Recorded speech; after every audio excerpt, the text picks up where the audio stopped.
The elevator chime at midnight cut through the silence like a blade. Darius Webb's hands froze on the cleaning cart handle, industrial mop buckets still dripping soapy water onto the marble floor of Hartwell Technologies' 47th executive level. His daughter Lily was asleep behind him in the conference room, curled under his work jacket on a leather couch that cost more than 3 months of his salary. The babysitter had canceled 2 hours before his shift started, and he'd had no choice, no backup plan, no safety net left to catch him. The elevator doors slid open with mechanical precision. Zara Hartwell stepped out into the corridor, black Armani suit sharp enough to draw blood despite the late hour. Her dark hair was pulled back in a severe bun that made her features look carved from ice. When her eyes locked onto Darius, they were the color of winter storms over Lake Michigan. Then her gaze shifted past him to the open conference room door, where Lily's small form was visible. One arm trailing off the cushion, completely vulnerable in sleep. The air crystallized between them. "You brought a child into my building." Zara's voice was perfectly controlled, each word measured and weighted. "After hours, into my private conference room." Darius's mouth went dry. This job, $18 an hour, night shift starting at 11 and ending at 7, health insurance that actually covered Lily's asthma medication without bankrupting him, was the only thing standing between him and losing custody. Janelle's lawyer had filed the motion 2 weeks ago, and the language was burned into his brain like a brand. Father lacks stable employment and appropriate living conditions for minor child. One more strike against him and Judge Morrison might actually listen. "Miss Hartwell, I can explain to me. Conference room, now." She walked past him, heels clicking on marble with the rhythm of an execution march, and Darius noticed her hands were shaking. Not with anger, with something else entirely. Inside the conference room, Zara stood by the floor-to-ceiling windows overlooking Chicago's glittering skyline. When she turned to face him, something in her expression had shifted. The ice had cracked just enough to show the fear underneath. "What's your name?" "Darius Webb. I'm one of the night custodians. I've worked here 4 years and I swear this has never happened before. The babysitter canceled and I couldn't find anyone and I was desperate." "How much do you love your daughter?" The question hit Darius like a physical blow. He blinked, completely thrown off balance. "What? Would you do anything to keep her?" Zara's voice dropped to barely above a whisper. "Would you lie? Would you pretend? Would you let strangers believe something that isn't true if it meant she stayed with you?" Darius looked at Lily sleeping peacefully, her chest rising and falling with the steady rhythm of childhood dreams. She had no idea their entire lives were balancing on whatever happened in the next 60 seconds. Her worn sneakers were too small. He'd noticed her wincing when she put them on this morning, but payday wasn't until Friday and rent was already late. The jacket keeping her warm should have been his winter coat, but she needed it more than he did. She was everything good in his life, the only thing that mattered when the world felt like it was grinding him down to nothing. "Of course I would. She's everything." Zara nodded slowly, like she'd just made a decision that terrified her more than anything she'd ever done. "Then I need you to listen very carefully. In the next minute, I'm going to make you an offer. If you say no, you walk out of here tonight and never come back. Security will escort you out and your employment record will show termination for cause." She paused and her phone buzzed on the table. Darius saw the name on the screen. Derek. Zara's face went even paler. "But if you say yes, both our lives change forever. There's no going back, no second chances, no changing your mind in a week when you realize what you've agreed to." Darius's pulse hammered in his ears. "I don't understand." "Pretend you're my husband." The words came out clipped and precise, like she was negotiating a merger. "Starting tomorrow morning in front of everyone who matters, board members, investors, judges, or pack your things tonight and explain to a family court judge why you just lost your stable employment." The room tilted. Darius gripped the back of a chair to steady himself. Why? Why would you possibly need? Because someone very dangerous is trying to take everything from me, and you're the only person in this building who has something to lose just as badly as I do. Zara pulled out her phone and opened a document.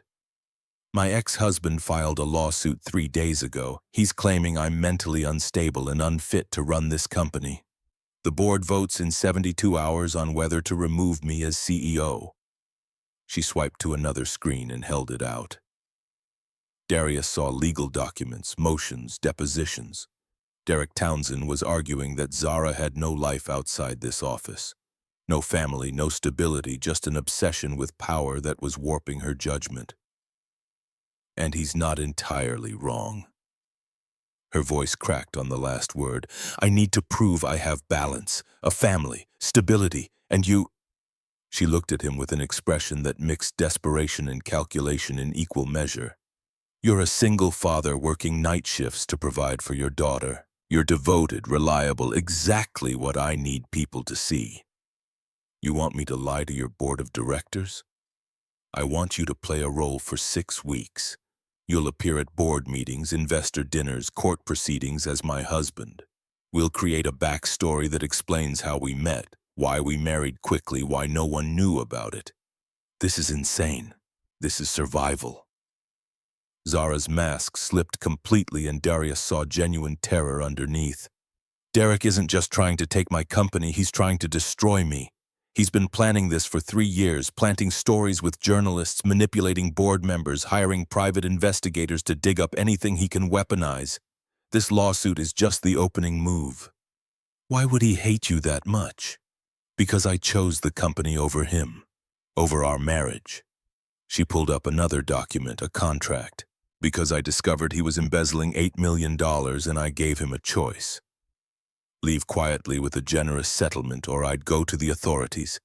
He took the money, but he's never forgiven me for it.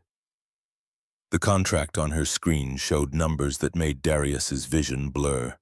$50,000 up front deposited within 24 hours, another $150,000 when this was over in 6 weeks. Lily would attend Rosewood Academy fully paid, $48,000 a year. He'd be promoted to Director of Facilities Management. $92,000 annual salary starting immediately. $200,000 Lily in the best private school in Chicago, a salary that would let him fight Janelle's custody claim and actually win. Or I call security right now and you're fired for policy violations. Zara's voice turned to steel. Your employment record shows termination for cause and you get to explain to Judge Morrison why you lost your stable job. Your ex-wife's lawyer will have a field day with that, won't he? The threat hung in the air between them like poison gas. Darius looked at Lily one more time, at her future he couldn't give her on $18 an hour while paying Janelle $900 a month in child support for a daughter she visited once a month when the mood struck her. If I do this, his voice came out rough, what exactly happens? My lawyer will brief you tomorrow. We'll create a detailed backstory where we met, how we fell in love, why we married quickly. You'll sign a contract that makes everything legally binding. We'll get marriage certificates filed with the city, prenuptial agreement protecting my assets. You'll move into my penthouse on Lakeshore Drive with Lily. And you'll convince everyone who matters that we're genuinely happy together for 6 weeks. That's all I need. Then you walk away with enough money to fight any custody battle and never worry about rent again. Darius felt like he was standing at the edge of a cliff in the dark, with someone offering to pay him to jump without knowing what was at the bottom. Why me? Out of 1,800 employees, why choose the janitor you caught breaking company policy? Zara's expression shifted into something almost like respect. Because you have exactly what I need, a daughter, a ready-made family, and most importantly, you have just as much to lose as I do. If this arrangement fails, I lose my company. You lose Lily. That kind of mutual assured destruction makes for reliable partners. Lily stirred on the couch, murmuring something in her sleep. Darius watched her small hand reach out, searching for the comfort of his presence, even while dreaming. He thought about the letter from Janelle's attorney that had arrived last week, about the part that said father's work schedule precludes adequate supervision and stable home environment, about the follow-up that said Janelle was prepared to file for full custody with supervised visitation only. Okay. The word came out before Darius could stop it. I'll do it. Zara's shoulders dropped slightly, relief flashing across her face before the mask snapped back into place. My driver will pick you up tomorrow at noon. Bring everything you own. We start immediately. She walked toward the door, then paused without turning around. And Darius, if you tell anyone the truth about this arrangement, the deal is off and you're finished. My lawyers will bury you in litigation for breach of contract and you'll lose everything anyway. Do you understand? I understand. After she left, Darius stood in the empty conference room, the magnitude of what he'd just agreed to crashing over him like a wave. Lily woke up and rubbed her eyes. Daddy, I had a dream about a castle. Darius picked her up, feeling her small arms wrap around his neck. Yeah, baby, we lived there. You and me and a pretty lady. Was that real? His chest tightened. Not yet, sweetheart, but maybe soon. Is the lady nice? He thought about the fear in Zara's eyes, the desperation in her voice, the way her hands had shaken when she'd made her offer. I don't know yet, but I think she's trying to be. The next morning, Darius packed their entire lives into 3 suitcases and 2 cardboard boxes from the dumpster behind their building. It took less than an hour. The studio apartment in Logan Square had been temporary for 2 years now. Temporary because Darius kept telling himself he'd find something better. Somewhere Lily could have her own room. Somewhere the heat worked consistently and the neighbors didn't fight through the walls until 3 in the morning. Lily sat on the bed watching him, clutching the stuffed rabbit that Janelle had given her 3 birthdays ago, back when Janelle still pretended to care. Are we going on a trip? Something like that. For how long? Darius knelt down beside her, trying to find words that weren't exactly lies, but weren't the truth either. Remember how Daddy has to work really hard sometimes to take care of you? Lily nodded solemnly. Well, I'm going to do a special job for the next few weeks. We're going to stay with someone, a lady named Miss Hartwell, and it's really important that you're on your best behavior, okay? We're going to pretend something for a little while. Lily's eyes narrowed. She was 6, but she was sharp, too sharp sometimes. Pretend what? That Miss Hartwell and I are friends, really good friends, like how Mama Janelle has Richard now, boyfriend and girlfriend. Something like that, but it's just pretend, Lily, just for work, just so Daddy can keep taking care of you the way you deserve. Can you do that for me? Lily hugged her rabbit tighter, and Darius saw the confusion and worry in her face that no 6-year-old should have to carry. I guess, but I don't like lying. I know, baby, me neither. But sometimes grown-ups have to do complicated things to keep the people they love safe. Do you trust Daddy? Always. Then trust me now, okay? Okay. At exactly noon, a black Mercedes S-Class pulled up outside their building. The driver was an older man in a suit, silver hair and kind eyes, who introduced himself simply as Vincent. Mr. Webb, Miss Lily, let me help you with those bags.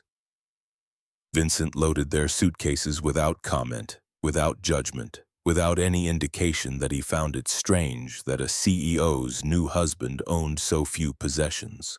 Lily pressed her face against the window as they drove through downtown Chicago, her eyes wide at buildings she'd only ever seen from a distance. Daddy, look, that building is so tall. That's where Miss Hartwell works, baby, where I used to work too at night. You worked in a castle? Vincent smiled slightly in the rearview mirror. It does look like one, doesn't it, Miss Lily? Zara's penthouse was on the 52nd floor of a glass and steel tower on Lakeshore Drive. The elevator opened directly into the apartment.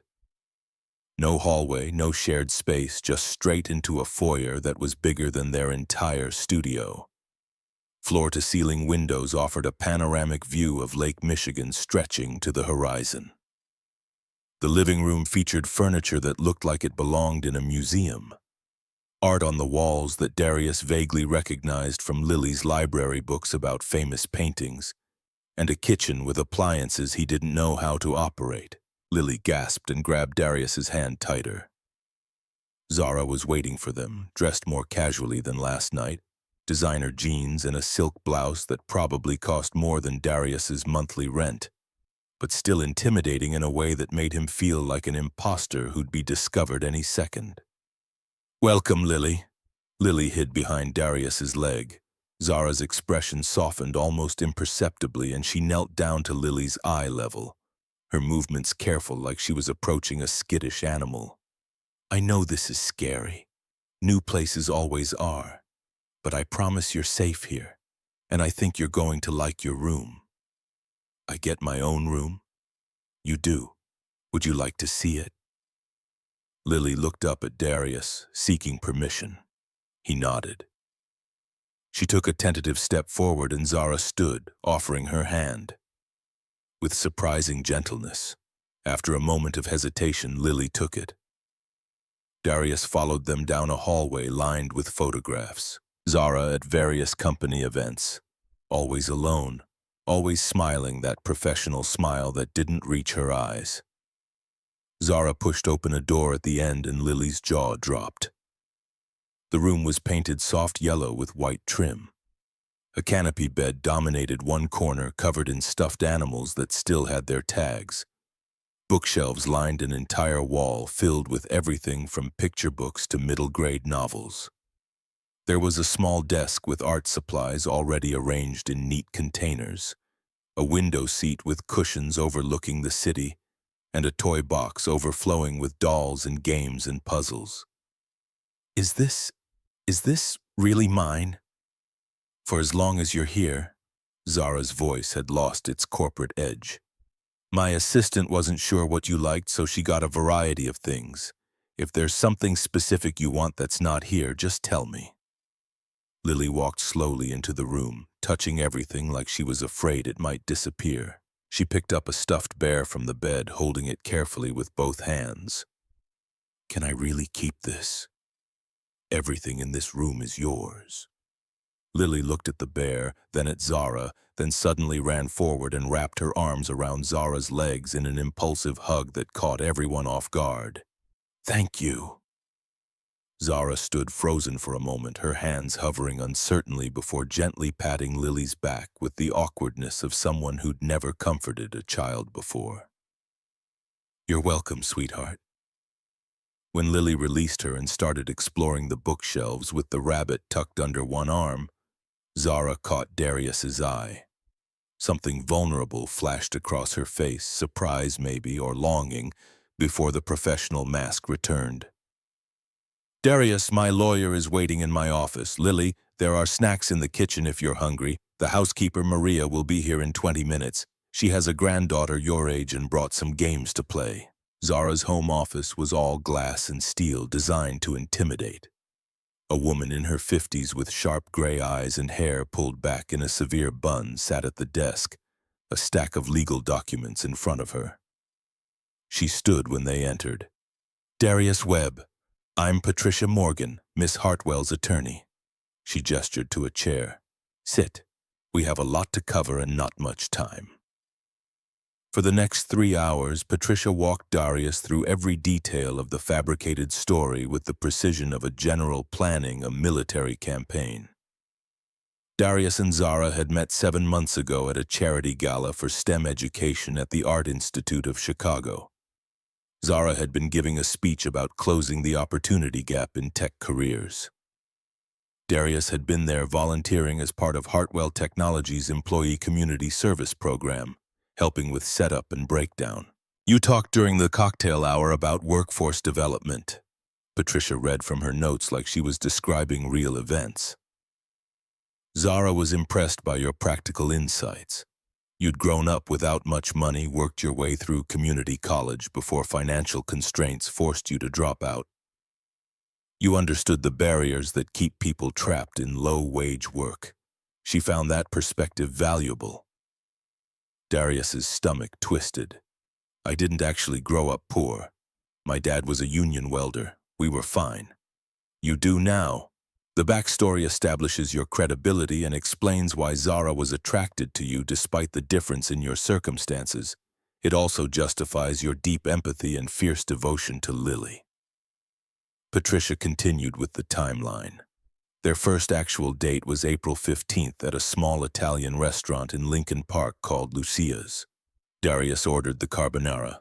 Zara had the seafood risotto. They talked about Lily, about Zara's work, about their respective childhoods.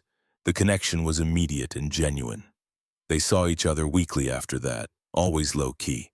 Coffee shops, walks by the lake, quiet dinners. Zara wanted to keep the relationship private because of company policy about relationships between executives and employees. Darius understood and respected that boundary. When did we supposedly get engaged? You didn't. You went to City Hall 3 weeks ago and got married. Spontaneous, romantic. You both knew what you wanted and saw no reason to wait. Very modern, very practical. Darius tried to absorb the information. Dates, locations, conversations, emotions, like studying for an exam where failure meant losing everything. Patricia pulled out another document, this one thicker than the others. The marriage license is real, filed legally with Cook County. But you need to understand what that means. You are actually married to Zara Hartwell. On paper, in the eyes of the law, you are her husband. This isn't a fake marriage. It's a marriage entered into under false pretenses, which is a different thing entirely. That seems extreme for a business dispute. Patricia and Zara exchanged a glance that made Darius's instincts prickle with warning. Derek Townsend isn't just suing for control of the company. Patricia's voice took on a careful quality, like she was choosing each word with precision. He's been systematically working to destroy Zara's reputation for 3 years, planting stories in the media about her being cold, unstable, obsessed with work to an unhealthy degree, manipulating board members by suggesting she's unfit for leadership, hiring private investigators to dig up anything compromising from her past. Why does he hate her so much? Zara's jaw tightened. She stared out the window for a long moment before speaking. Derek and I built Hartwell Technologies together. We were partners before we were married. Both of us fresh out of MIT, both convinced we were going to change the world. For 5 years it worked. We grew the company from a startup in my apartment to a major player in AI software. Revenue hit 100 million, then 200, then 500. Her voice went hollow. But success changed him. He started taking shortcuts, making deals that compromised our values. I found evidence he was embezzling, using shell corporations to siphon money from the company we'd built together. $8 million over 18 months. So you divorced him? I gave him a choice. Leave quietly with 50 million and sign away all claims to the company, or I'd go to the authorities with evidence of fraud and watch him go to prison. He took the money. Zara turned to face Darius directly. But he's never forgiven me for it. In his mind, I betrayed him, chose the company over our marriage, and now he wants me to lose everything the way he did. The lawsuit isn't about business, it's about revenge. That's why you're so scared. I'm scared because I don't know what else he has. Derek always has contingency plans, backup strategies, insurance policies. Whatever he reveals at that board meeting, it's going to be designed to cause maximum damage, and I need to be ready for it. Patricia pushed the contract across the desk, 23 pages of dense legal language. Read it carefully. Once you sign, you're bound by its terms. If you violate the confidentiality clause or attempt to extort additional money, Zara can sue you for breach of contract and you'll owe her $5 million in damages. Do you understand? Darius read through the key sections. The payments were clearly outlined. $50,000 within 24 hours, $150,000 upon successful completion of the 6-week arrangement. Lily's tuition at Rosewood Academy would be paid in full for the academic year. Darius's promotion to Director of Facilities Management would be effective immediately with a salary of $92,000 per year. There was also a prenuptial agreement equally detailed that made it clear Darius had no claim to Zara's fortune. If the marriage ended, and the contract specified it would end after 6 weeks unless both parties agreed to extend, Darius would leave with exactly what was specified in the contract and nothing more. His hand shook slightly as he signed. This was real. He'd just legally married a woman he didn't know, agreed to lie to everyone, and bound himself to a situation he didn't fully understand. Patricia collected the papers efficiently, like she did this sort of thing every day. Good. Now let's discuss your public appearances. The board meeting is in 72 hours. Before that, you'll attend a small dinner party Zara is hosting tomorrow night. 4 board members and their spouses. Consider it a dress rehearsal. Tomorrow, Darius's voice cracked. I'm not ready. You'll be ready. We're drilling you on the backstory all day today. Maria will work with Lily on appropriate behavior for formal events. You'll both have new wardrobes delivered this afternoon. Zara's stylist is coming at 4 to make you look like someone who belongs in her world. The rest of the day blurred together in an overwhelming rush of preparation. Patricia grilled Darius on details until he could recite their entire fictional relationship without hesitation. The name of the waiter at Lucia's, Thomas. The color of Zara's dress on their first date, midnight blue. The exact words he'd supposedly said when proposing they get married at City Hall. A stylist named Marcus arrived around 4 with racks of expensive clothes, measuring Darius with a tailor's eye and selecting outfits that transformed him from custodian to executive's husband. Suits from Tom Ford, casual wear from Ralph Lauren, shoes from Allen Edmonds. You have good bone structure. Marcus circled him critically. Strong jaw, nice eyes, decent posture, but you need a proper haircut. I'm calling Andre. Andre arrived an hour later, a Frenchman with an accent so thick Darius could barely understand him, and transformed Darius's shaggy hair into something styled and professional. When Darius finally looked in the mirror, he barely recognized himself. The man staring back looked successful, polished, like someone who belonged in Zara's world instead of cleaning it. Lily was having her own transformation. Maria, the housekeeper, had helped her pick out a dress for the dinner party and was teaching her formal dining etiquette in the dining room. When Darius found them, Lily was carefully folding a napkin while Maria corrected her technique. Like this, mija. Folded to the left of the plate. Why does it matter which side? Because details matter in formal settings. People notice these things. They make judgments about you based on small details. Lily saw Darius and ran over, her face lighting up. Daddy, Maria is teaching me fancy stuff.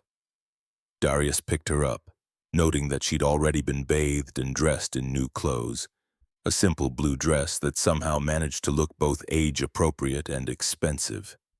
I see that. You're becoming very sophisticated. What's sophisticated mean? It means fancy and smart at the same time. Zara appeared in the doorway and Darius's breath caught. She'd changed into a simple black dress, her hair down around her shoulders instead of pulled back. She looked softer somehow, less like a CEO and more like a woman who might actually be someone's wife. The guests arrive at 7 tomorrow evening. Vivian Sterling, Robert Hayes, Garrett Finch, and Barbara Winters.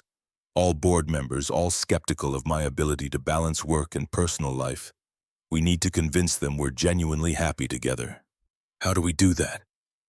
Darius set Lily down gently.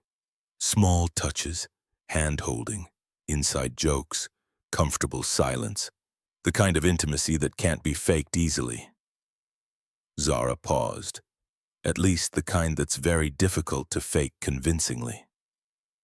That night, after Lily was asleep in her new room, having insisted on reading 3 books and testing every stuffed animal on the bed, Darius stood in his own bedroom staring at the California King mattress and wondering how his life had become so surreal in less than 24 hours.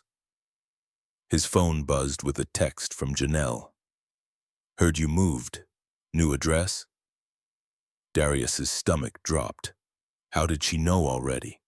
He'd been planning to tell her himself to control the narrative, but someone must have seen the Mercedes or mentioned something to someone who knew someone. He typed back, "Yeah, got a better place. Good for Lily. Where?" Darius hesitated, then sent Zara's address. There was no avoiding it. Janelle had legal rights to know where their daughter was living. Her response came immediately. "Lakeshore Drive. How the hell did you afford that?" "My situation changed. We'll talk about it when you visit. You better believe we will. I'm coming tomorrow afternoon." Darius closed his eyes. Janelle would arrive right before the dinner party. This was going to be a disaster. He found Zara in her office, working despite the late hour, the glow from her laptop screen casting shadows across her face. "Can't sleep either?" She looked up, startled, then gestured to the chair across from her desk. "Janelle is coming tomorrow afternoon. She wants to see where Lily's living." Zara set down her pen. "That's actually good timing." "How is that possibly good?" "Because the best way to convince Janelle this is real is to let her see us together. See Lily happy. See the life we're supposedly building." Zara leaned back in her chair. "Your ex-wife left you because you couldn't provide the life she wanted, correct?" Darius's jaw tightened. "She left because she met someone with more money and better prospects. Then when she sees what you have now, she'll back off. She won't want the responsibility of full custody if you can provide better opportunities for Lily. It's simple game theory. You don't know Janelle, she's competitive. She might fight harder just to prove she can. Then we make sure she can't win. Patricia's already drafting a custody modification proposal. We'll offer Janelle reduced child support in exchange for you having primary custody. Frame it as giving her more freedom while ensuring Lily has the best possible life." "What if she refuses?" "She won't, because fighting you now means going up against me, against my resources, my lawyers, my influence. Janelle's smart enough to know when she's outmatched." Darius wanted to argue, but Zara was probably right. Janelle had always been pragmatic, even about motherhood. "There's something else." Zara stood and walked around the desk. "Tomorrow night, during the dinner party, we need to act like a couple. That means physical affection, touching, casual intimacy. Are you comfortable with that?" "I don't have a choice, do I?" "There's always a choice, but some choices have consequences." She moved closer, close enough that Darius could smell her perfume, something subtle and expensive. She took his hand, her skin cool and smooth, and guided his arm around her waist. Then she stepped into his space until they were close enough that he could feel the warmth radiating from her body. Like this. Comfortable. Natural. Like we've done it 1,000 times before. Darius's heart was racing, and he knew she could probably feel it through the thin fabric of her dress. This feels anything but natural. It will eventually. But her voice wavered slightly, and Darius realized she was just as nervous as he was. They stood like that for a moment, neither quite sure what to do next, the silence stretching between them, loaded with awkwardness and something else Darius couldn't identify. Then Zara stepped back, breaking the contact. "Tomorrow will be challenging. Janelle in the afternoon, then the dinner party. But if we get through it, the board meeting will be easier. And if we don't, then Derek wins, I lose the company, you lose Lily, and both our lives fall apart." The weight of that reality settled between them like a third presence in the room. Janelle arrived the next afternoon in her BMW, technically Richard's BMW, but she drove it like it was hers, wearing designer clothes calculated to intimidate. She stepped out of the car and stopped in the circular driveway, looking up at the glass and steel tower with eyes that were already cataloging everything, already planning her attack strategy. Vincent met her in the lobby and brought her up. When the elevator doors opened directly into the penthouse, Janelle's jaw actually dropped. For once, her carefully maintained composure cracked. Jesus Christ, Darius! Darius and Zara were waiting in the living room, positioned carefully. Close enough to suggest intimacy, far enough to seem natural. Lily was at a playdate with Maria's granddaughter, giving the adults time to navigate this minefield without an audience. Zara stood smoothly, extending her hand with perfect grace. "Janelle, I'm Zara Hartwell. It's lovely to finally meet you." Janelle shook her hand automatically, but her eyes were cold as she assessed Zara from head to toe, taking in every detail with the precision of an appraiser evaluating merchandise. Zara Hartwell, the Zara Hartwell, CEO of Hartwell Technologies. That's right, and you're Darius's ex-wife. I've heard a great deal about you. Janelle walked further into the room, her designer heels clicking on the hardwood, examining the furniture that cost more than a car, the art on the walls, the view that stretched across the entire city. She picked up a framed photo from the side table, one that Patricia had staged, showing Darius, Zara, and Lily at the lakefront, all smiling like a real family. This is quite the upgrade from that studio apartment in Logan Square. We've been fortunate. Janelle laughed without humor, sharp and bitter. Fortunate. 6 months ago, you were begging me to reduce child support because you could barely make rent. Now you're living here, married to a billionaire. What changed, Darius? I met Zara. My circumstances improved. Just like that, you meet a CEO at some charity event and suddenly you're living in a penthouse. Janelle set down the photo with deliberate care, the sound of glass on wood loud in the tension. You must think I'm an idiot. Zara stepped forward, her voice calm but with an edge of steel underneath. Janelle, I understand your skepticism. The circumstances are unusual, but Darius and I connected over shared values about education and opportunity. I saw qualities in him that impressed me. His work ethic, his devotion to Lily, his integrity. Those things matter more to me than background or wealth. How convenient for him. Yes, it is convenient. He found someone who appreciates him for who he is, rather than what he has. I believe that was something lacking in your marriage. Janelle's face flushed red. You don't know anything about our marriage. I know you left when times got hard. I know you fought for custody primarily to maintain child support payments rather than out of genuine desire to parent full-time. I know Lily mentions you visiting only once a month despite living 20 minutes away. I'm busy. I have a life. So do we. But we make Lily our priority. Zara moved closer to Darius, taking his hand in a gesture that looked practiced but felt surprisingly natural. Which is why we're proposing a modification to the custody arrangement. Darius will have primary custody. You'll have standard visitation, 2 weekends per month and alternating holidays. In exchange, child support will be reduced to $500 monthly. Janelle stared, her composure finally shattering completely. You're trying to take my daughter. We're trying to give Lily stability. She's thriving here. New school, consistent routine, 2 parents who are present every day. You know this is better for her. 2 parents. Janelle's voice rose, control slipping. You've known her for what, 3 weeks? And you think you're her parent? I think I'm someone who's here every day, reading to her at night, helping with homework, making sure she's safe and loved. Can you say the same? The room went silent. Janelle's hands clenched into fists at her sides, and Darius could see her calculating, weighing her options, trying to find an angle. I'm not agreeing to anything without talking to my lawyer. Of course. Zara's voice smoothed back into professional courtesy. Have him contact Patricia Morgan. We can work out the details. After Janelle left, slamming the door behind her hard enough to rattle the frame, Darius exhaled heavily. That went worse than I expected. It went exactly as expected. She's angry because she knows we're right. Her lawyer will convince her to accept the deal within the week. Zara checked her watch, the gesture so practiced it seemed automatic. The guests arrive in 3 hours. We need to prepare. The dinner party was excruciating from the first moment. Vivian Sterling arrived first with her husband David, a quiet literature professor who seemed uncomfortable in formal settings.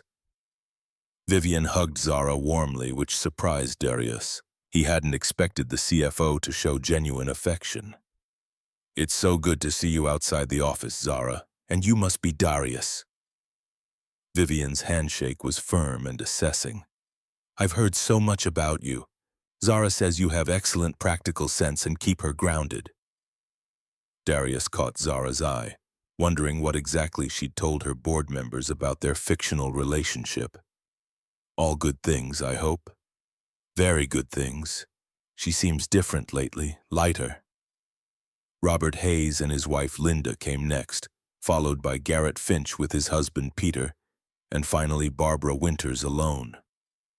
Recently divorced, according to Zara's briefing, and bitter about it, they gathered in the living room for cocktails. Maria served appetizers while Lily, on her absolute best behavior in her blue dress, offered people napkins with the careful concentration of someone who'd been coached extensively. "She's precious." Linda accepted a napkin with a warm smile. "How old?" "6. Just started first grade at Rosewood Academy."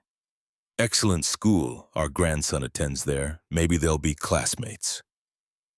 The conversation flowed easily enough through drinks, but Darius felt the scrutiny. Every touch between him and Zara was analyzed, every glance evaluated. When Zara's hand rested naturally on his shoulder while she was telling a story about the company's early days, Vivian watched. When Darius laughed at something Zara said about a disastrous investor pitch, Robert studied his face for signs of performance. They moved to the dining room for dinner. Zara had arranged the seating strategically, Darius on her right, Vivian on her left, creating a buffer of friendly faces. Lily sat between Darius and Linda, who seemed genuinely delighted to have a child at the table. During the first course, some kind of soup that Darius couldn't identify but pretended to enjoy, Barbara spoke up from across the table. "So, Darius, this all happened rather quickly, you and Zara. So when you know, you know." "How romantic." Barbara's smile didn't reach her eyes, though I imagine the difference in your backgrounds created some challenges. "Barbara," Vivian's voice carried a warning. "I'm just curious. It is unusual for someone in Zara's position to marry someone from such a different world." The table went quiet. Darius felt everyone's eyes on him, and he knew this was a test. Patricia had warned him Barbara would attack, that she'd try to make him feel ashamed, try to get him to react defensively. He set down his soup spoon with deliberate care and looked Barbara directly in the eyes. "I was a custodian, Mrs. Winters. I cleaned every floor of this building for 4 years, night shift, $18 an hour." Barbara's eyebrows rose. "How egalitarian of you, Zara." Darius's position didn't define him, his character did. Zara's voice was calm, but Darius heard the anger underneath. "I saw how hard he worked, how dedicated he was to his daughter, how much he understood about the systems that keep people trapped in low-wage work despite having skills and intelligence. Still quite the Cinderella story, or would it be Cinderfella?" Barbara sipped her wine. "I'm sure Derek will find it fascinating when it comes up at the board meeting." The temperature in the room dropped several degrees. "Derek's opinion is irrelevant." "Is it? He's making some rather interesting claims in his lawsuit about your mental state, your obsession with work. Now suddenly you're married with a ready-made family. Some might say the timing is suspicious. Some might say Derek is a bitter ex-husband who can't accept that Zara moved on and built a life without him." Vivian interjected sharply. "Barbara, this is neither the time nor the place. I'm just saying what everyone's thinking." "You're saying what you're thinking." Garrett Finch spoke up for the first time, his voice quiet but firm. "Not everyone shares your skepticism. I've known Zara for 8 years. I've never seen her happier than these past few weeks. That's not performance. That's genuine." Zara squeezed Darius's hand under the table, a gesture of gratitude that no one else could see. Darius cleared his throat, knowing this was the moment that would either sell the story or destroy it. Mrs. Winters, I understand your doubt. If I were in your position, I'd probably feel the same way. A custodian and a CEO. It sounds like a bad romantic comedy, not a real relationship. He looked at Zara, and for a moment he forgot they were performing. Forgot that 6 people were watching and judging. But let me tell you what I saw that other people didn't. I saw Zara stay in the office until 2 in the morning 3 nights a week. Not because she was obsessed with power, but because she was personally reviewing every employee benefit package to make sure people had good health care. I saw her reject a $500 million merger deal because it would have meant laying off 200 workers. I saw someone who was carrying the weight of 1,800 families on her shoulders and refused to let anyone help her because she didn't trust anyone not to let her down. His voice softened. I don't come from her world. I grew up in a 2-bedroom house in Cicero with a dad who welded for 40 years and a mom who cleaned houses. I dropped out of community college because I couldn't afford books and tuition at the same time. I've spent most of my adult life being invisible to people like you, the ones who walk past custodians like we're furniture. Barbara had the grace to look uncomfortable. But Zara saw me. She asked my name. She asked about my daughter. She treated me like a person instead of a service.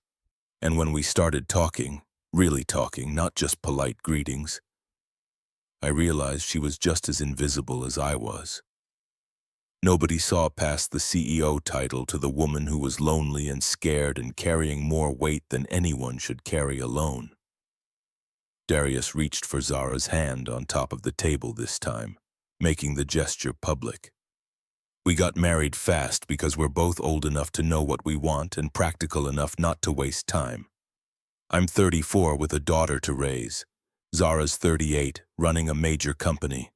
Neither of us has time for long courtships and elaborate weddings. We saw something in each other that we needed, and we took the chance. He looked around the table, meeting each person's eyes. So yes, the timing looks convenient. Yes, the circumstances are unusual, but I love my wife, not for her money. I signed a prenup that makes it clear I have no claim to any of that. I love her because she makes my daughter smile. Because she reads bedtime stories even when she's exhausted. Because she fights for what she believes in even when it costs her everything. And if you think that's suspicious, that's your problem, not ours. The table was completely silent. Then Vivian started clapping, slow and deliberate, and the others joined in. Even Barbara, though her applause was reluctant. Well said, Darius. Vivian raised her wine glass. To Zara and Darius, may your partnership be as successful as your love clearly is. The rest of the dinner passed more smoothly, the tension broken by Darius's speech. By the time dessert arrived, even Barbara was making polite conversation about her own divorce and the challenges of starting over at 50. Lily fell asleep on the couch during coffee, and Darius carried her to bed. When he returned, the guests were saying their goodbyes, offering congratulations and support. Vivian pulled Zara aside near the elevator. Don't let Barbara get to you. She's projecting her own failed marriage onto everyone else. The rest of us see what's really happening here. What's really happening? You're letting someone in, building a life outside these office walls. That takes real courage, Zara. Derek's lawsuit is going to fail. The board sees through him. After everyone left, Zara and Darius collapsed onto the couch in the living room, both mentally exhausted from the performance. I think that went well. Barbara hates us. Barbara hates everyone. Her vote was never in question. But Vivian, Garrett, and Robert are firmly on our side now. That's what matters. Darius looked at her. You were incredible tonight. Natural. Like we really have been married for months. So were you. That speech, Zara's voice caught. Some of that felt very real. Something passed between them, unspoken but significant. Darius realized with a jolt that he'd meant every word of that speech, even though it had started as performance. Maybe we're better at this than we thought. Maybe we are. The moment stretched between them, loaded with possibility, until Zara's phone buzzed. She glanced at the screen and her face went pale. "Patricia, she wouldn't call this late unless something's wrong," she answered, putting it on speaker. "Zara, Derek just hired a private investigation firm, Whitmore Associates. They're the best and most ruthless in Chicago. They're already digging into Darius's background, interviewing Janelle, pulling financial records. Derek's moving faster than we anticipated." Zara's hand tightened on the phone. "What do we do?" "Be ready. The board meeting is in 48 hours and Derek's going to come at you with everything he has. Make sure your story is airtight. Make sure Darius is prepared for aggressive questioning. And for God's sake, don't give them any reason to doubt that this marriage is real." After the call ended, Zara sat in silence for a long moment. When she finally spoke, her voice was small in a way Darius hadn't heard before. "I'm scared, Darius. Scared of what Derek's found, scared of what he'll reveal at that meeting. Scared that I've dragged you and Lily into something that's going to destroy all of us." Darius moved closer on the couch, close enough that their shoulders touched. "Then we face it together. No more pretending, at least not with each other. Whatever Derek throws at us, we deal with it as partners. Understood?" Zara nodded, and for the first time since this had all started, Darius saw something in her expression that looked like trust. Outside the windows, Chicago glittered in the darkness, unaware that inside one penthouse, two strangers were discovering that sometimes the most complicated lies contain seeds of unexpected truth. The next morning arrived with the weight of a countdown timer ticking toward detonation. 48 hours until the board meeting. Patricia appeared at 9 sharp with 3 assistants carrying boxes of documents, depositions, and what she called defensive materials. "Derek spent 3 years planning this. That means he has evidence we haven't seen yet. Our strategy is simple. Acknowledge the unusual circumstances of your marriage while demonstrating that Zara's personal life has made her a better CEO, not a compromised one." Darius sat at the dining table reviewing the fabricated timeline again while Patricia drilled Zara on potential questions. Lily was at Rosewood for her 3rd day, where according to Maria she'd already made 2 friends and impressed her teacher with her reading level. "When Derek brings up the money transfer, what do you say?" "That it was a wedding gift to help Darius resolve a custody dispute with his ex-wife. Personal funds, not company money. Completely legal." When he questions the timeline, "We fell in love quickly but deliberately. Neither of us had time for prolonged courtship. We knew what we wanted." When he calls it a sham marriage designed to manipulate the board? Zara hesitated. Patricia leaned forward. "Zara, what do you say?" "That our marriage is real in every way that matters. That Darius and Lily have brought balance to my life, that the board can judge me on my results, not my personal choices." Patricia nodded, satisfied, then turned to Darius. "Derek will try to rattle you, make you feel small, out of place, like you're a con artist who got caught. How do you respond?"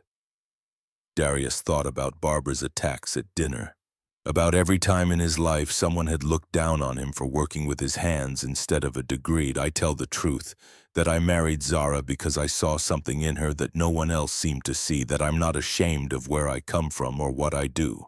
That loving someone across different backgrounds isn't a crime. It's just harder." "Good, authentic, use that." Patricia checked her watch. "The meeting is in 26 hours. Get some rest tonight, both of you."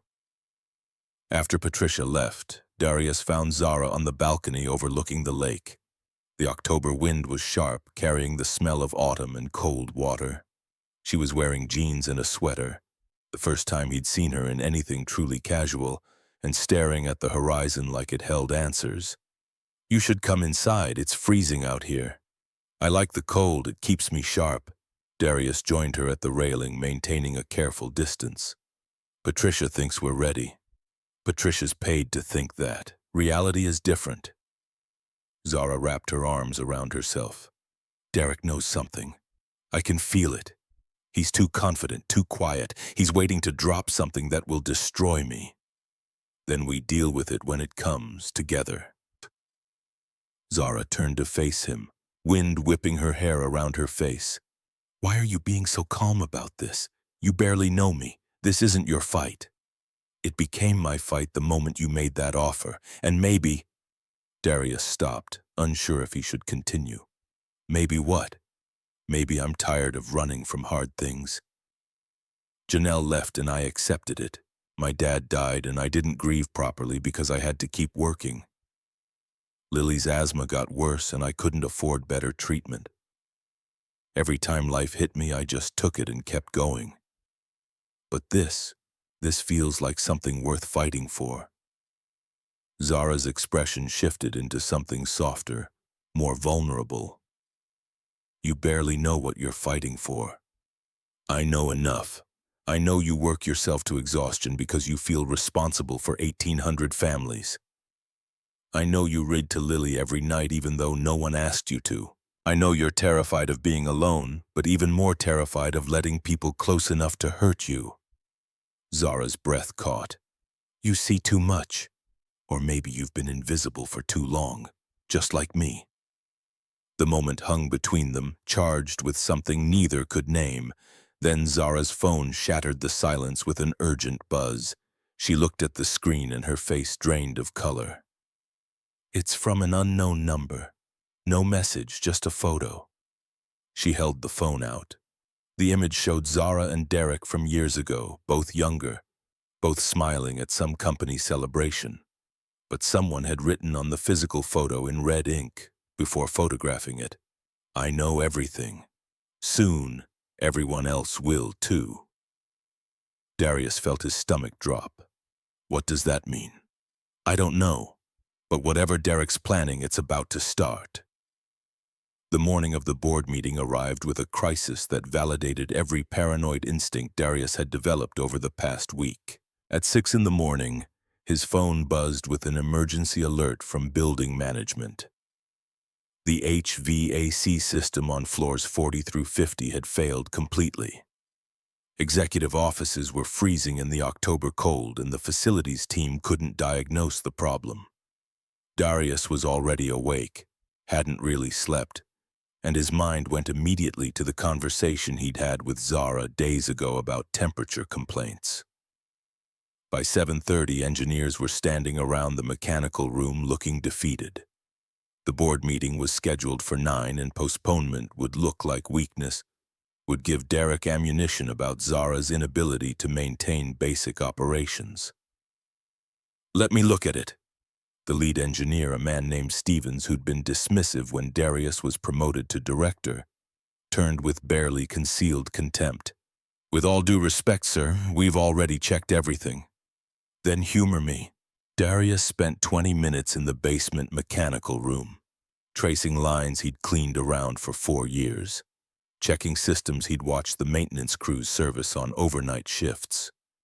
The relay switch that controlled zone heating for floors 40 through 50 had been manually disabled, covered with duct tape to make it look like equipment failure rather than sabotage. He flipped the switch. Within minutes, warm air was flowing again. When he emerged, Stevens was on the phone with facilities management, explaining the situation. Board members were arriving, getting off elevators, and several of them witnessed Darius in work clothes with tools in hand. Vivian approached him directly. Did you just fix our heating system? Someone manually disabled a relay switch. Could have been accidental, could have been deliberate. Either way, it's working now. The engineers said they couldn't figure it out. I know this building. Every pipe, every duct, every system. 4 years of cleaning teaches you things. Vivian's expression shifted into something like respect. Your janitor just saved our board meeting, she said to Zara, who had appeared in the hallway. Perhaps you see capabilities others miss. The board meeting began at 9 sharp. The executive conference room on the 48th floor seated 20 around a massive table made of reclaimed wood and steel. Floor-to-ceiling windows offered views of the Chicago skyline. Derek Townsend arrived flanked by 2 lawyers in expensive suits, his appearance calculated to project success and vindication. He was shorter than Darius expected, maybe 5'9", with the kind of polished look that came from money and careful maintenance. Sandy hair, expensive watch, smile that didn't reach his eyes. When he spotted Darius, that smile widened into something predatory. So this is really happening. The janitor playing Prince.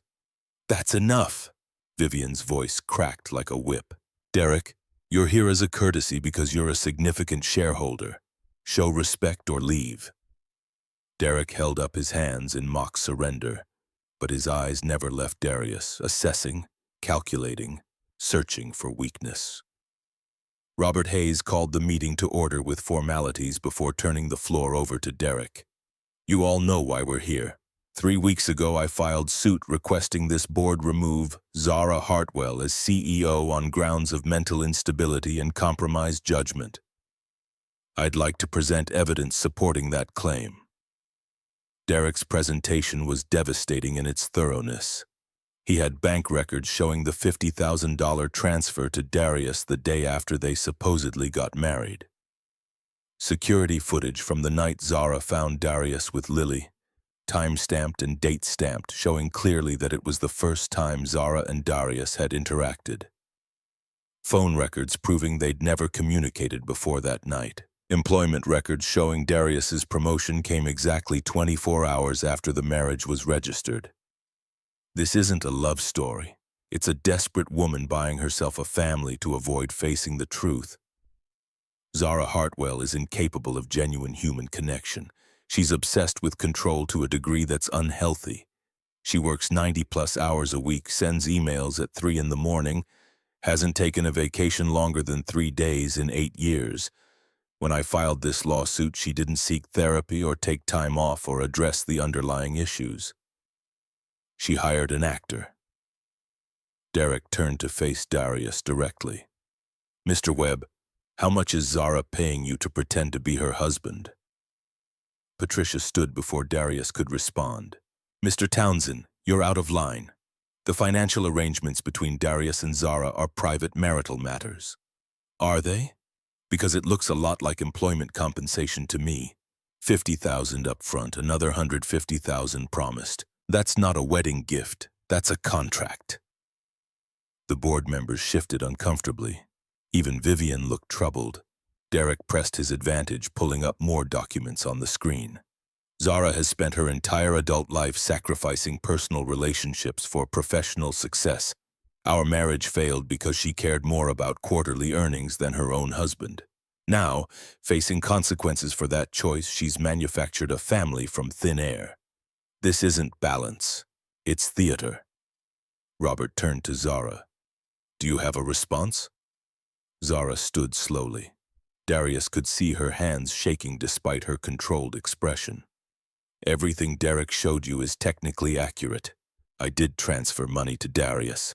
We did meet under unusual circumstances. Our marriage did happen quickly. Barbara leaned back in her chair with a satisfied expression. But his interpretation is completely wrong. Zara walked to stand beside Darius's chair and he stood to join her, presenting a united front.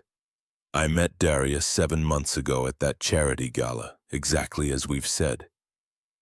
But I didn't really see him until 3 weeks ago. That night, in this building, I found someone working himself to exhaustion to provide for his daughter. Someone who understood sacrifice and responsibility in ways I'd forgotten. I realized I wanted that kind of devotion in my life. She looked at Darius and something passed between them that felt entirely real. Not because I needed to fool this board, because I needed to remember what it felt like to care about something besides profit margins and market share. Darius didn't just agree to marry me. He forced me to confront truths about myself I'd been avoiding for years. Derek laughed coldly. Touching.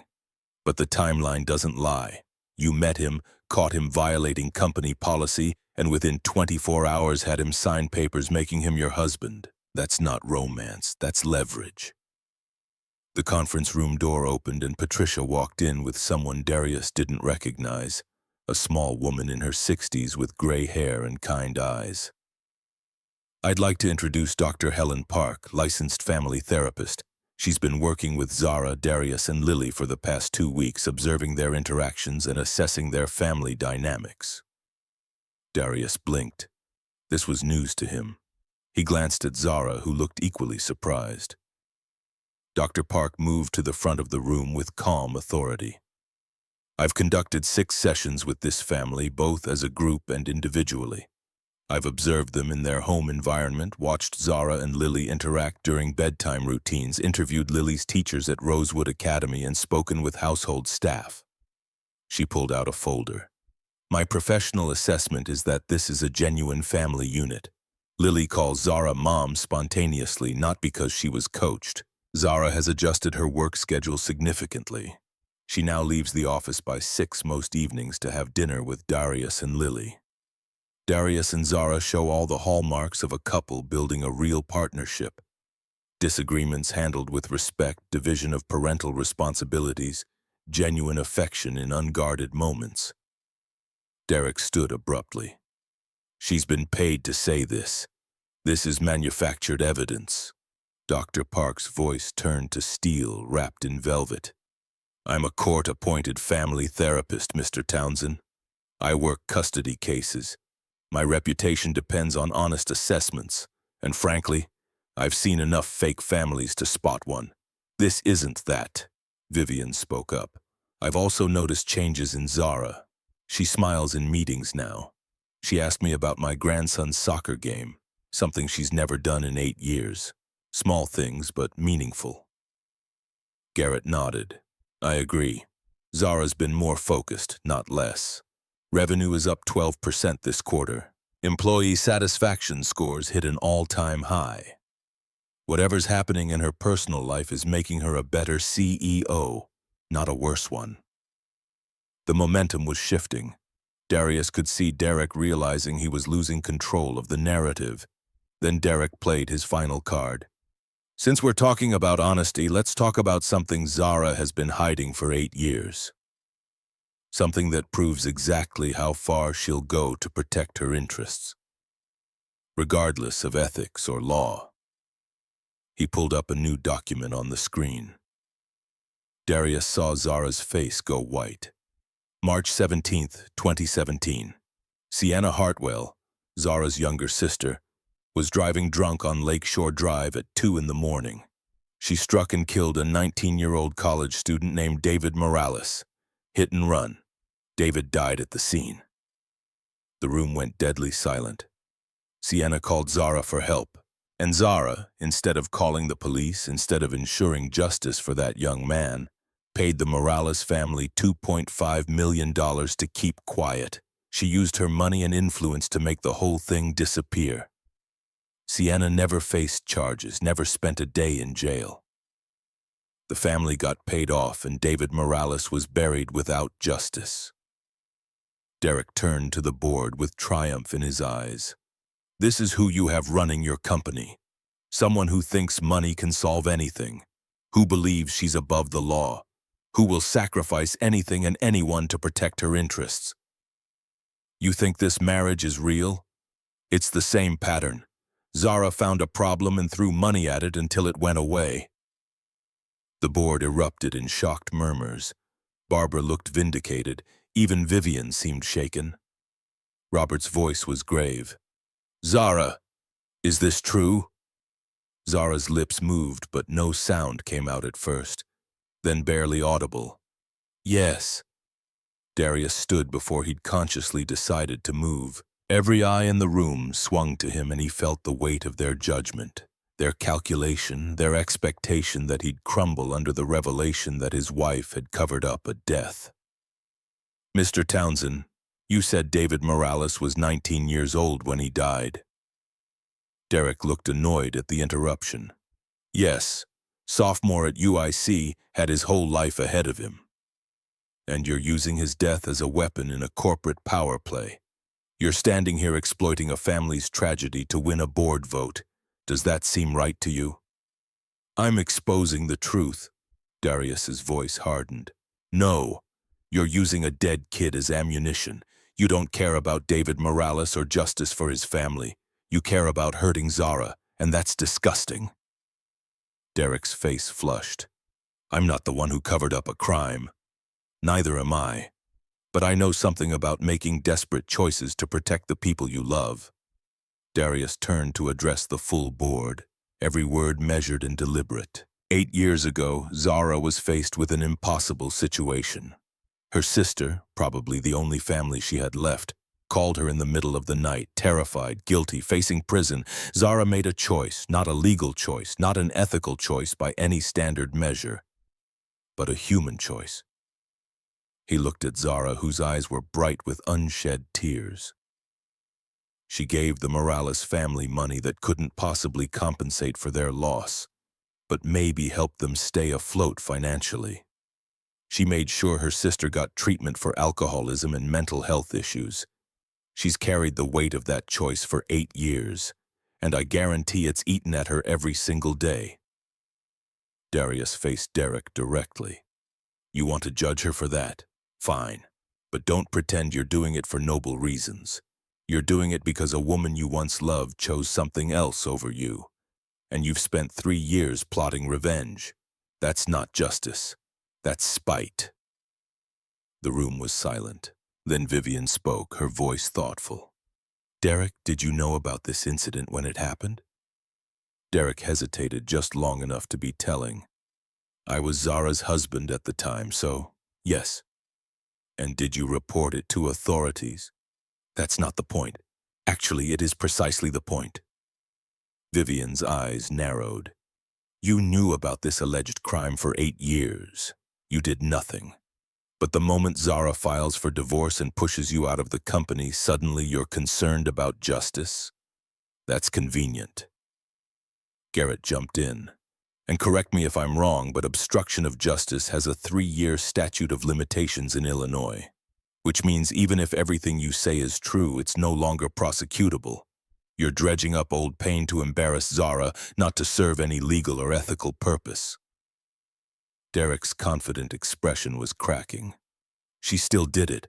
She still covered up a death that happened 8 years ago that you knew about and said nothing about until it served your agenda. Robert's voice was cold. Derek, this board is not a court of law. We're here to determine if Zara Hartwell is fit to lead this company. And frankly, everything I've seen today suggests you're far more interested in vengeance than governance.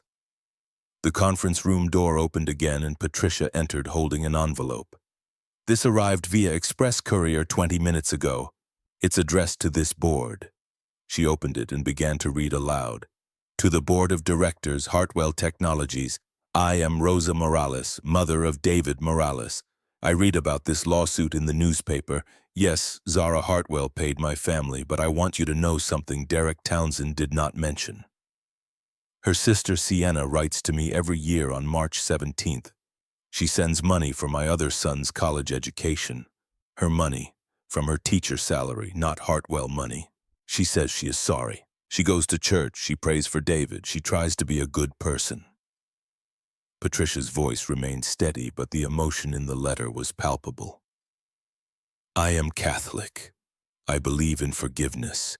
Even when it hurts so much I cannot breathe, what happened was wrong. But Zara and Sienna carry this pain forever. That is their punishment, living with it. I forgive them. I ask you, do not use my David's death for a business fight. He would not want that. Judge Zara Hartwell on her work, not on her worst moment. We all have them. Respectfully, Rosa Morales. Complete silence filled the room.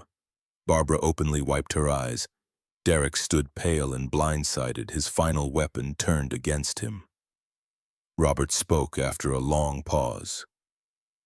I move to dismiss Derek Townsend's lawsuit and affirm Zara Hartwell as CEO of Hartwell Technologies. All in favor? 10 hands went up immediately. Barbara hesitated, then slowly raised hers. The motion carries. Derek, this meeting is concluded. Please leave. Derek gathered his papers with shaking hands, his lawyers already heading for the door. He stopped by Darius and Zara on his way out, leaning in close enough that only they could hear. This isn't over. You think you've won, but I have more. So much more. Zara knows what I'm talking about. Enjoy your little fantasy while it lasts. I wonder how your husband will feel when he learns all your secrets, not just the ones you've admitted to. Then he was gone, slamming the door behind him.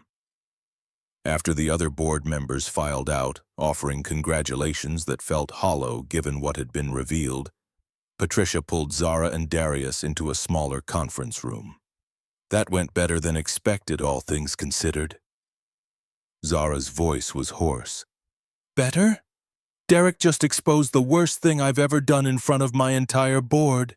And they still voted for you, because ultimately board members care about results and leadership, not decade-old moral compromises. Patricia paused. But we need to talk about Derek's threat. He implied there's more. I don't know what he's talking about. The Sienna situation is the only truly damaging secret I have. Patricia didn't sound convinced. Then he's bluffing, trying to keep you scared, or he's found something else and is saving it for maximum impact. That evening, after they'd returned to the penthouse and Lily had run to greet them asking about cookies they'd promised to make, Darius found himself in the kitchen covered in flour with a 6-year-old who was taking chocolate chip distribution very seriously. Can I put more in this one? The dough can handle it. Lily poured chocolate chips with the focus of a surgeon, tongue sticking out slightly in concentration. Zara stood at the counter measuring ingredients, her hair tied back, looking more relaxed than Darius had seen her since this all began. When the first batch went into the oven, Lily pressed her face against the glass, watching cookies spread and rise like it was the most fascinating thing in the world. Why do they get bigger when they cook? The butter melts and the dough relaxes, kind of like how people relax when they feel safe and warm. Lily nodded seriously, accepting this wisdom. Later, after Lily was asleep with a glass of milk and 2 warm cookies in her system, Darius found Zara on the balcony again. She was holding a glass of wine and staring at the lake, which was choppy with white caps under the evening wind. You should come inside, you'll freeze. I needed air, needed to think. Darius joined her with his own glass. I need to tell you something. Zara's voice was barely audible over the wind. About what Derek said, about there being more secrets. You don't owe me explanations. Yes, I do, because you defended me today without knowing the whole truth, and you deserve better than that. She took a long drink, gathering courage. Sienna wasn't just drunk that night, she was high on cocaine. I knew that when I paid off the Morales family. I knew she was struggling with addiction, and I'd been enabling it, giving her money, making excuses, cleaning up her messes. David Morales died because my sister was high and drunk and reckless, and I'd done nothing to stop her. Zara's hands gripped the railing until her knuckles went white. After the accident, I got her into the best rehab facility in the country. 30 days inpatient, then 6 months outpatient, then 2 years of therapy. She's been sober ever since, but that doesn't bring David back, doesn't give his family their son. I bought my sister's freedom and my own peace of mind with blood money. Where is Sienna now? Boston, teaches middle school English, married to a good man named Tom who doesn't know about the accident. She calls me once a month to say thank you, and I can hear the guilt eating her alive through the phone the same way it eats at me. Darius processed this, trying to sort through the complicated ethics of desperate choices. Do you regret what you did? Every day. But I can't say I wouldn't do it again. That's what terrifies me. If I had to choose between Sienna going to prison and paying that family, I'd make the same choice. What does that make me? Human, flawed, loyal to the point of self-destruction. Also maybe someone who should talk to Rosa Morales. Not legally, Patricia would have a stroke, but as a person, to apologize for what money couldn't fix. Zara's eyes widened. They'd never agree to meet me. Maybe not, but you could try. You could at least try to give them something real instead of just money. She seemed to consider this, emotions playing across her face too quickly to identify. The contract expires in 2 weeks. The words hung between them like a challenge. What happens then? Both of them avoiding the real question, the real fear. Thursday morning brought a false sense of victory. The board had voted in Zara's favor. Derek's lawsuit was dismissed. Employee morale was high.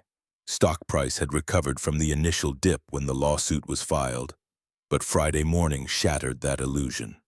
Darius woke to multiple missed calls from Patricia. His phone was buzzing with news alerts.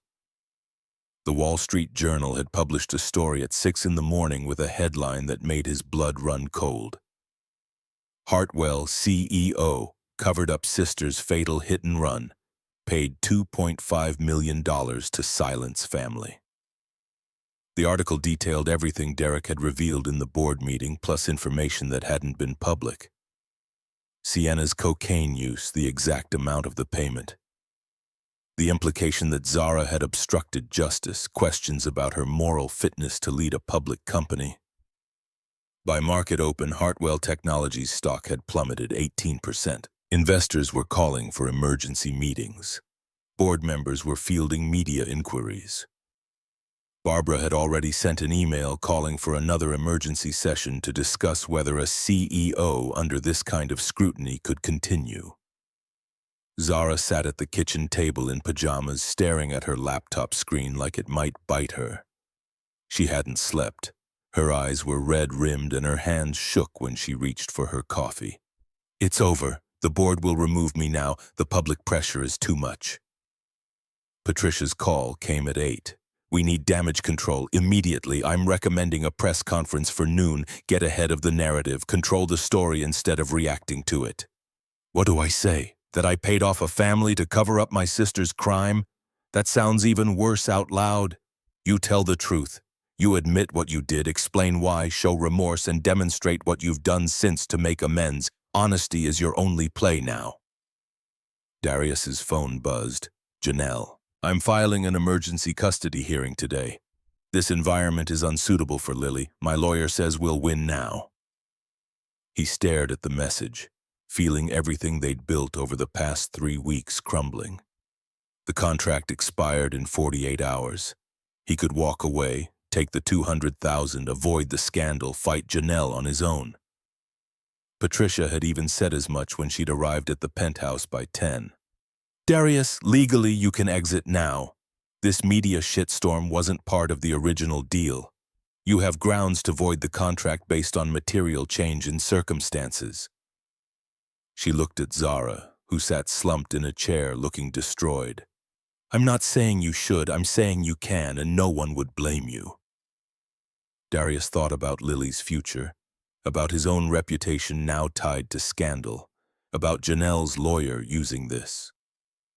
He looked at Zara, dark circles under her eyes, shoulders slumped, the fight gone out of her. He remembered her reading to Lily with infinite patience. Remembered her kneeling to fix Lily's hair with gentle hands. Remembered Rosa Morales' letter about carrying pain forever. We're holding a press conference. Zara's head snapped up. What? We don't hide from this. We face it publicly together. The board meeting is at 2. We go to the media at noon. Get ahead of it. Patricia's eyes widened. That's actually brilliant. Control the story instead of reacting. By 11:30, they stood in the lobby of Hartwell Technologies, surrounded by cameras and reporters. Darius had insisted they present a united front. He stood beside Zara at the podium, his hand visible on the small of her back, a gesture of support that every camera captured. Zara's statement was brief and unflinching. Good afternoon. I'm here to address the Wall Street Journal article published this morning. 8 years ago, I made a terrible choice. My sister Sienna was involved in a fatal accident while under the influence of alcohol and cocaine. She struck and killed David Morales, a 19-year-old student at UIC. Sienna called me that night, and instead of calling the police, I chose to protect my sister. I paid the Morales family $2.5 million. That was wrong. I cannot undo it. Her voice remained steady despite the tears streaming down her face. But I can tell you what I've done since. I got Sienna into treatment. She's been sober for 8 years. She's a middle school teacher in Boston. She writes to the Morales family every year, sends money from her own salary for David's brother's education. I established a scholarship fund in David's name at UIC for first-generation students in engineering. And I've carried the weight of that choice every single day for 8 years. She looked at Darius. My husband knew all of this, and he chose to stay anyway. That's what family does. Darius stepped forward, his turn to speak. I'm Darius Webb. 6 weeks ago, I was a janitor making $18 an hour, working night shifts, trying to keep custody of my daughter. Today, I'm standing here because I married a woman who saw me when everyone else looked past. She told me her worst secret, the thing she's most ashamed of, the choice that's haunted her for 8 years. And I'm staying anyway. He looked directly at the cameras. That's what family does. You don't abandon people when they're at their lowest. You don't run when things get hard. You stand. You can judge Zara for her past. That's your right. But I'm asking you to judge her on who she is now. A CEO who cares about 1,800 employees and their families. A woman who reads bedtime stories to my daughter every night. A person who is trying every single day to be better than her worst moment. His voice intensified. If loving someone through their worst mistakes is wrong, if standing by someone who's trying to atone is wrong, then I don't want to be right. This is my wife. This is my family, and I'm not going anywhere. The cameras flashed like strobe lights. Reporters shouted questions, but Darius and Zara walked out together, hand in hand, leaving the media to process what they'd witnessed. Within hours, the narrative began to shift. Video clips of Darius's statement went viral. Hashtags trended. Hashtag stand by her. Hashtag second chances. Hashtag real love. Op-eds appeared praising Zara's transparency. Investors who'd been calling for her removal started calling for patience. By market close, the stock had recovered 12%.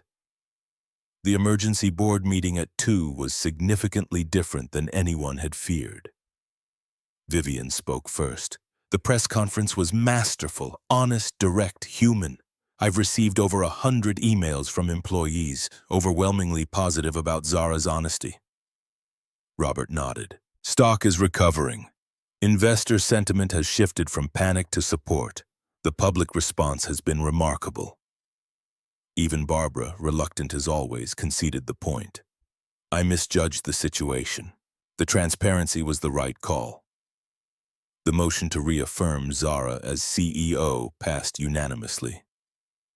That evening, as they were leaving the building, Patricia's phone rang. She answered, listened, and her expression shifted from professional neutrality to something like surprise. It's Rosa Morales. She wants to meet with you. Tonight. Zara went pale.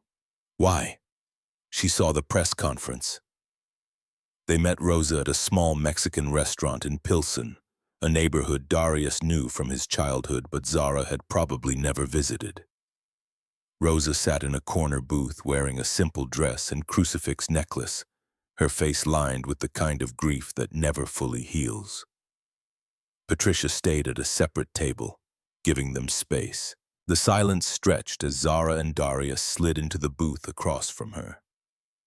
Rosa studied Zara with eyes that had seen too much suffering. You speak Spanish? Un poco. Not well. Rosa switched to English. Why you come? Zara's voice was barely above a whisper. Because my husband told me I needed to give you something real instead of just money. An apology. Face-to-face acknowledgement that what I did was wrong. Rosa continued to study her. You paid us to be quiet about David. Yes, and I'm so sorry. Why you sorry now? The lawyers, they say I cannot sue. Too many years pass. I'm not here because of lawyers. I'm here because I need you to know that I know that money could never replace what you lost. that I took the easy way out, that I chose my family over justice for yours. And that was wrong. Zara's voice broke. I can't bring David back. I can't give you those 8 years. I can't undo the choice I made. But I can tell you that I'm sorry. And I can promise that I think about David, about what I took from you, every single day. Rosa was quiet for a long moment, her gaze never leaving Zara's face. You have children? Zara glanced at Darius. Not biologically, but yes. I'm raising my husband's daughter. Rosa nodded slowly. Then you understand. You understand why mother do anything to save her child. She pulled out her wallet and showed a worn photograph. A young man with Rosa's eyes and a bright smile frozen at 19 forever. My son, he wanted to be engineer. He was good boy. Tears rolled down Zara's face. Rosa reached across the table and placed her hand over Zara's. I am Catholic. I believe in forgiveness. Even when it hurts so much, I think I cannot breathe. You did wrong thing. Your sister did wrong thing. But you both carry this pain forever. That is your punishment, living with it. I forgive you. Rosa's grip tightened. Your husband, he love you. I see it. You have chance at happy with that husband, that little girl. Take it. Do not waste time on guilt. That change nothing. Honor my David by being good to that little girl, by making good choices now. That is how you pay. In the car afterward, Zara cried for 20 minutes while Darius held her. When she finally caught her breath, she looked at him with red-rimmed eyes. How did you know I needed to do that? Because you can't move forward while you're still running from the past, and I think you want to move forward now. With Lily, with me, with life. Saturday morning arrived with news that felt like cosmic justice. Patricia called at 9. Derek Townsend was arrested at 6 this morning. Charges include breaking and entering, theft of corporate documents, attempted blackmail, and conspiracy to commit fraud. The private investigator he hired made several illegal moves that Derek authorized in writing. Very sloppy for someone usually so careful. He's being held on $500,000 bail. Zara sat back in disbelief. It's over. Derek's facing criminal charges. An hour later, Janelle's lawyer called Patricia. Janelle was willing to accept the custody modification. Primary custody to Darius, standard visitation twice monthly, child support at $600 per month. Also, Janelle and Richard were relocating to Denver for his career at the end of summer. They wanted to establish a long-distance visitation schedule. By Saturday evening, the crisis that had consumed the past week had resolved itself. Derek was in jail. The custody battle was settled. The board had reaffirmed their support. The media narrative had shifted from scandal to redemption. And the contract expired at midnight. Patricia arrived at 7 with a folder of papers. Annulment documents, contract extensions, property agreements. You have 5 hours to decide what happens next. After she left, Darius and Zara sat on the couch, the papers spread on the coffee table like landmines. Neither spoke for a long time. What do you want? They asked simultaneously, then laughed despite the tension. Zara took a breath. I know what I want. I want you to stay. I want Lily to keep calling me Mom. I want to figure out how to make this weird, complicated thing we've built into something lasting. She turned to face him fully. But I need to know it's what you want. Not because of money or obligation, but because you choose it. Darius thought about the moment 6 weeks ago when he'd agreed to this out of desperation. About how Zara had seemed like an ice queen using his vulnerability against him. About how he'd planned to take the money and run. But then he thought about Lily reading bedtime stories with Zara. About cooking dinner together, flower fights in the kitchen. About Rosa Morales offering forgiveness neither of them deserved. About falling asleep on this couch with his head on Zara's shoulder during bad movies. about standing together at that press conference, facing the world as partners. I choose to stay, not for the money, put it in a trust for Lily's college, not because I'm trapped, because somewhere in the last 6 weeks I stopped pretending to love you and started actually doing it. Zara's breath caught. You love me? Yeah, even though you're bossy and controlling and you work too much and you put hot sauce on everything, I love you anyway. Zara laughed and cried simultaneously. I love you too, even though you leave wet towels on the bathroom floor and you're stubborn as hell and you won't admit when you're wrong about directions. Darius picked up the annulment papers and tore them in half. We started this marriage as a lie. Let's try it as the truth instead. He kissed her, deep and certain and full of promise. Lily wandered out from her bedroom, rubbing her eyes. Are you guys okay? Zara held out her arm. We're perfect, sweetheart. Lily climbed up between them. How would you feel about this being forever instead of just for a while? Lily's eyes went wide and serious. Forever? Like you're really my mom? And not just pretending? Really, truly. If you want that. Lily threw her arms around Zara's neck with such force it nearly knocked them both over. I want that more than anything. 6 months later, Christmas morning arrived with snow falling soft outside the windows and Lily tearing through presents with the enthusiasm of someone who'd learned that stability could last. Darius gave Zara a vintage photograph of her parents that he'd tracked down through Siena and had professionally restored. For the woman who built something beautiful from broken pieces. Your parents would be so proud. Zara couldn't speak, just held the frame and cried. Zara gave Darius an acceptance letter to Illinois Institute of Technology's civil engineering program. Full scholarship in his name that she'd donated anonymously to create. You said you wanted to build things that last. Now you can learn how. Classes start spring semester. Lily gave them both a drawing from art class, a family portrait featuring Darius, Zara, Lily, and a dragon named Sparky. That's our family dragon. He protects us from bad people. Every family needs a dragon. Zara hung it on the refrigerator with ceremony. You're absolutely right. Every family does need a dragon. New Year's Eve found them on the penthouse rooftop, bundled against the cold, watching fireworks begin over Navy Pier. The city spread below them like a galaxy of possibility. A year ago, I was cleaning this building at midnight, trying to figure out how to keep my daughter. Terrified I'd lose her. A year ago, I was alone, terrified, convinced I was about to lose everything I'd built. And now? Now I have everything I didn't know I needed. Lily ran up from inside where Maria had been watching her. It's almost midnight. We have to make wishes. Zara knelt to Lily's level. I don't need to wish for anything. I already have it all. Midnight struck and fireworks exploded across the sky in cascades of light and color. Darius kissed Zara as Chicago celebrated around them, as their daughter jumped between them asking if they could get a dog now, as the future they'd accidentally built together stretched out before them full of imperfect promise. Can we? Can we get a dog? We'll think about it. Actually, yes, we can get a dog. Lily screamed with joy and threw her arms around both of them.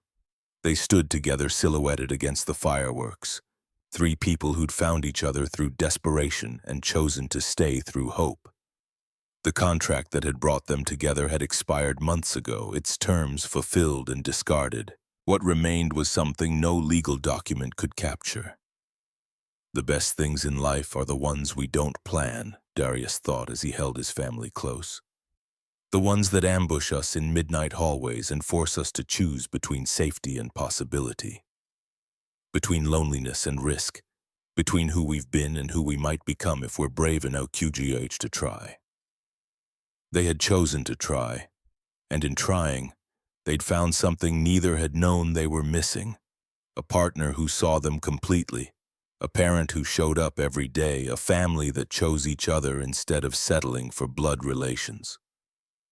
That was worth more than any contract, more than any amount of money, more than anything either had thought they wanted when this started. The fireworks continued to paint the sky in brilliant colors. Inside the penthouse, warmth and light waited. Tomorrow there would be breakfast to make and a dog to adopt and engineering classes to prepare for and bedtime stories to read. But tonight there was just this. 3 people standing together against the cold, watching the old year die and the new one born, holding tight to the complicated, messy, beautiful thing they'd built from lies and desperation and stubborn hope. Family.